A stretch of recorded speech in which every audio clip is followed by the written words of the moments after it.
There was a record store outside of the east gate of Fort Hood named Renaissance Records, and one of the clerks there was a guy, Tony Johnson, who became the lead guitar player of the Offenders, and I was a GI at Fort Hood, so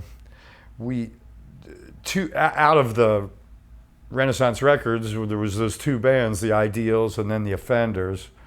Pat Doyle and Mikey, the late Mikey Offender, Mikey Donaldson, they were both high school students at Clean High, but these kids were already, pounding the shit out of Motorhead. Before that, when I was in Arkansas, we would drive from Little Rock to Memphis to Poplar Tunes, the same place Elvis got his R&B records. We would make a 3-hour drive to go get our British imports. 1973 was sort of my punk start, though, when like I say, that was a life changer. In my second year of college, really started to get loose and party big time, and New York Dolls' first album and Raw Power come out.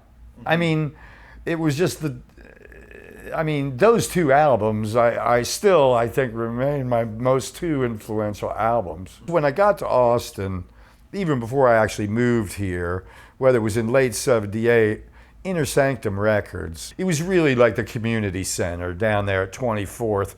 Will Sharp, who was my manager when I got here and got asked to join the Next, on those days when the records came in, Reverend Neil X, who had the New Wave show on KUT, Will, all of us music freaks, it would just be like, go in and see what's new. And everybody would be hipping everybody else, to, okay, this is a record by 999.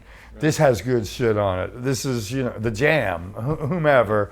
I know that the first Sex Pistols record I bought for some reason was Holidays in the Sun, and I already knew who they were, but the cover was extra good, comic booky, and I've always been a music freak.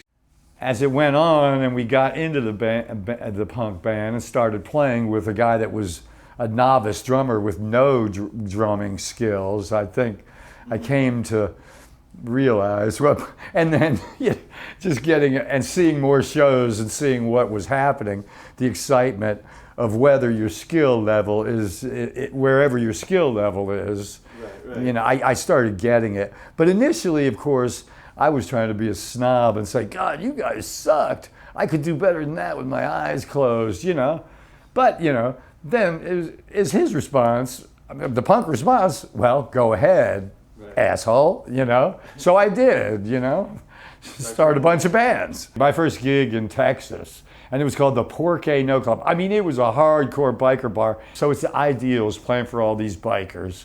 And they really weren't getting into a couple of our originals of those new waves. So I figured it out. After about 4 songs, it was like Creedence medley, into Born on the Bayou, it's like go right. It's like then I didn't stop. It's something that we did for the rest of our career. It's like start with Born on the Bayou, go to Susie Q, just keep on playing every Creedence song that's in fucking key of E.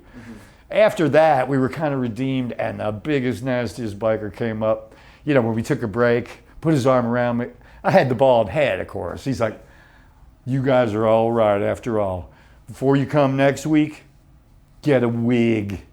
He was encouraging me to get, it's all okay if you just get a wig before next Saturday, for cover my bald head.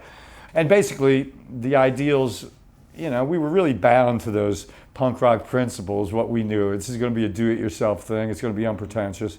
Our initial covers were like Cars, you know what I mean? In '78, well, he wanted to sing Just What I Needed. We did, because we were trying to get gigs in Harker Heights too. So some of the top 40, like New Wave, we did initially learn My Sharona, Is She Really Going at Joe Jackson, right.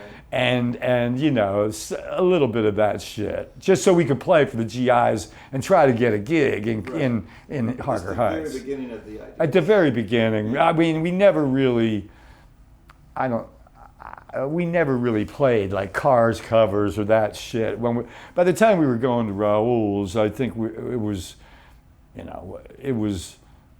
Well, I mean, if there were any covers, it was Sonic Reducer. It was not, is she really going out with him?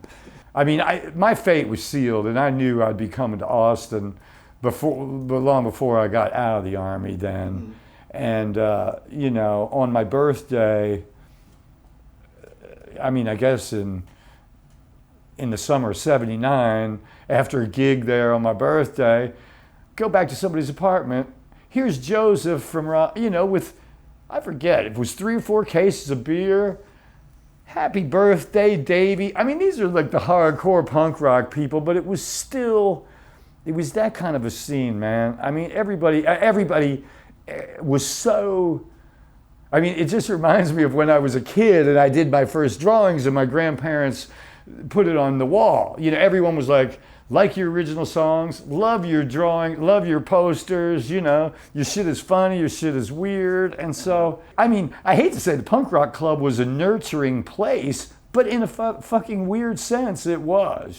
So it's the famous story. I named the Hickoids, some long-haired redneck, you know, homeless guy going through the dumpster. I was like, you know, it was hot and it was ridiculous. And it's like, look at that poor goddamn Hickoid son of a bitch.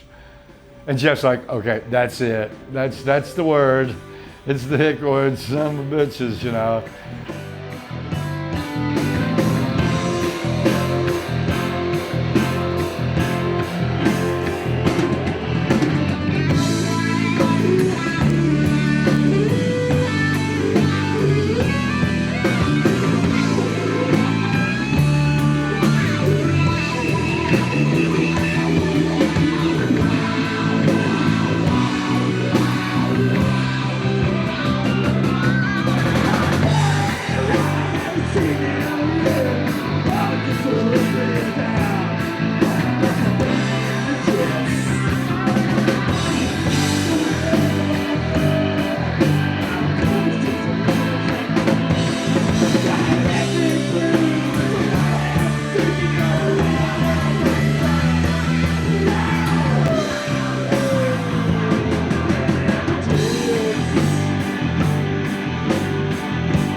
Is there really a difference between a beatnik and you know, a beatnik and a hippie and a punk? I mean, you know, the bohemian, I mean, I just don't think there's really, you know, you can argue hippies, peace and love, and punk's something else, but not really, you know. I mean, I just think that's the bohemian, and the punk was the outsider stance for that era, and I guess for the subsequent eras, you know, with varying realness, you know.